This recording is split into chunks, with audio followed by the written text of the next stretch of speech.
আজ আমার দুপুরের মেনুতে দেখো রয়েছে নলডাঙ্গা শিম দিয়ে মটরশুঁটি দিয়ে পোয়া ভোলা মাছের ঝাল। ঝাল মানেই যে বেশি মশলা তা কিন্তু নয়, এটা কিন্তু একদম কম মশলায় করা।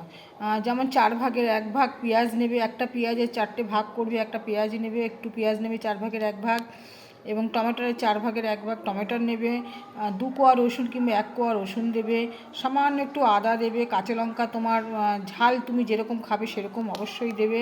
সেই দিয়ে পোয়া ভোলা মাছের ঝোল করবে। পোয়া ভোলা তুমি বাজারে যাবে, গিয়ে বলবে পোয়া ভোলা আছে কি না, কেননা ভোলা মাছের অনেক কোয়ালিটি হয়, সবাই কিন্তু ভোলা মাছ চেনে না। তাই পোয়া ভোলা হচ্ছে খুব টেস্টি এবং খেতেও খুব ভালো, যা তোমাদের বারবার খেতে ইচ্ছা করবে পোয়া ভোলা।